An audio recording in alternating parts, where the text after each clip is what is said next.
Hello. So we are joined here by Dr. Matthew Webster, the CEO of YG Acoustics. We are here at Munich.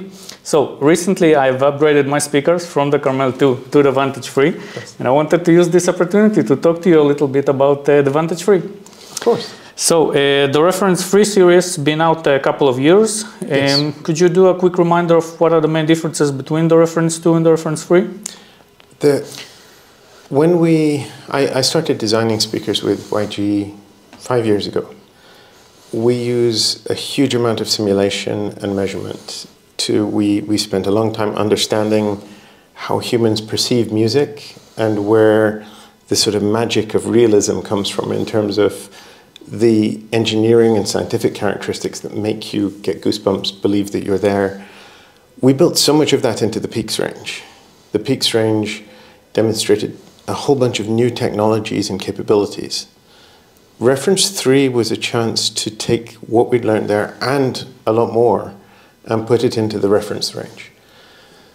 So, it's a long way of answering. Reference 3, the speakers are completely different. Almost every part has changed. What we've done is we kept the outside. We really love the design of the outside of the speakers. We kept the outside panels very similar, but almost everything on the inside has changed. The drive units, we've changed the way the cone is machined, so the way it's braced, the magnet structure and the motor structure, the way they interact, we've changed. The crossover is completely new. It's not even remotely similar. It's a whole new approach based on the simulation and our understanding of how loudspeakers work. So many of the internal panels and parts we've changed. So they look the same, but the speakers are vastly different. And some of the biggest changes are part of the speakers we're talking about here. The Carmel 2 to Carmel 3, it's a massive change. They're not even related in terms of speakers. Okay. But from the outside, they look the same. Okay, great. So next question, the move from cabinet size, if we're talking about the Carmel 2, one of the smallest, most elegant speakers I know in the ultra high-end market, and then jumping to the Vantage 3, it's quite a massive jump in cabinet size. Yes. And what are the reasons for that? What we've done with the Carmel, especially the Carmel 3, the Carmel 3 is an exercise in sort of bending the laws of physics as far as we can. In the interaction between the drive unit, the air inside the cabinet, and the crossover, we've pushed the bass output of the Carmel as far as you can. So most people who hear it, they're amazed because it's a very shallow speaker, it's very elegant, and yet it has bass that goes very deep with very low distortion. It has that sealed box tightness to the bass, which I really like. As soon as you move from that, that's a two-way. So it's just the lattice tweeter and that 18 centimeter mid-woofer. Moving from that to a three-way does so many great things. It has some disadvantages as well, but it does so many great things. It pulls all of the bass energy to a separate third driver. What that means is the mid-range driver on a Carmel has this really hard job. It has to convey the delicate mid-range at the same time. So it's moving very slowly with deep bass signals, and on top of that is laid the mid-range.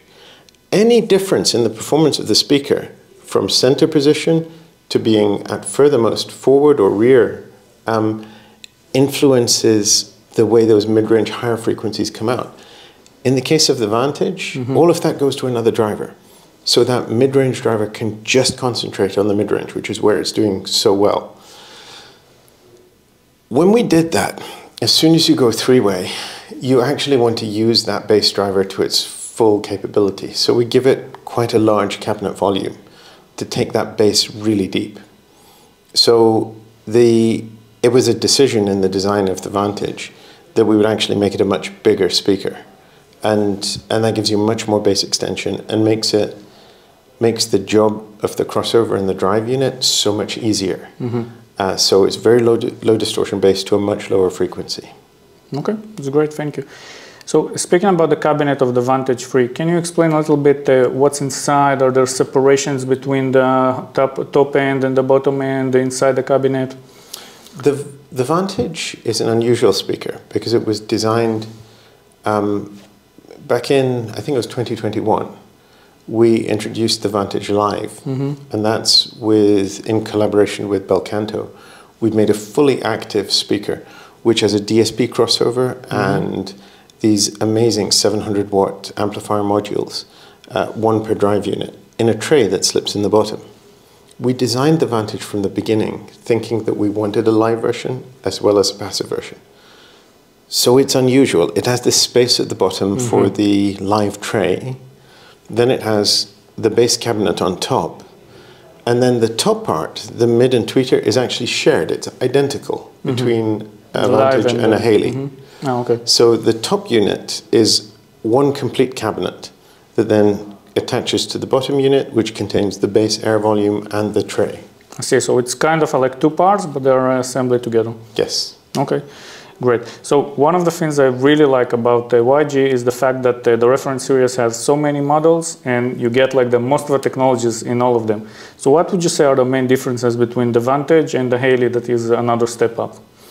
The Haley uses a 26 centimeter bass driver, and the Vantage uses a 22 centimeter bass driver. The 26 can go a little bit deeper, can move a little bit more air, has slightly higher power handling. The biggest change is that there's a significant step in the price point between the two.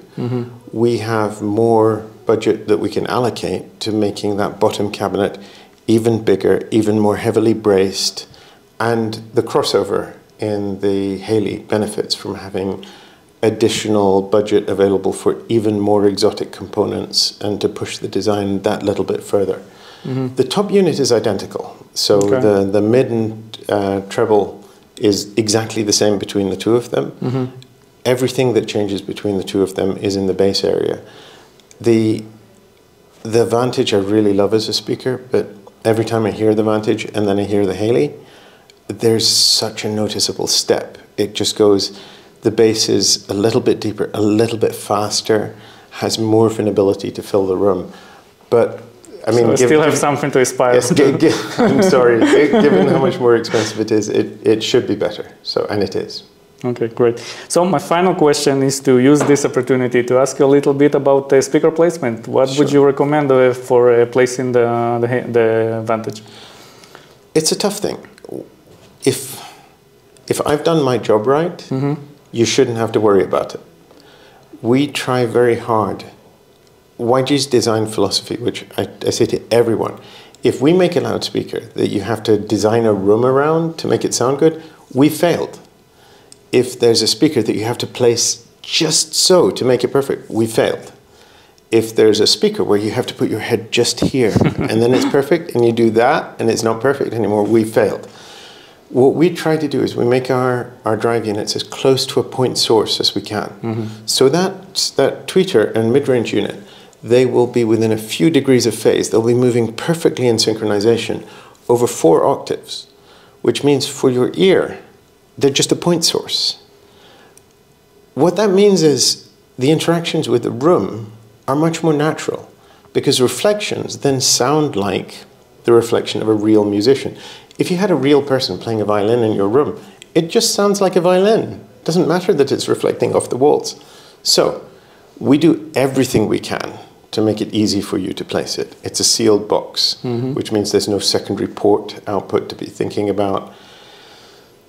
I've heard Vantage installations which are right up next to a rear wall, and they sound fine. The bass is a little bit warmer because of wall reinforcement, but it's still fine. The timing is good. The best imaging is if you can pull them quite a way away from the back wall. So even a couple of meters away from the back wall will give you the very best imaging possible. But that's because you get rid of all of the near reflections. In terms of toe-in, they're generally designed so that you have a lot of flexibility. The tweeter has almost exactly the same output and phase characteristic over about 15 degrees.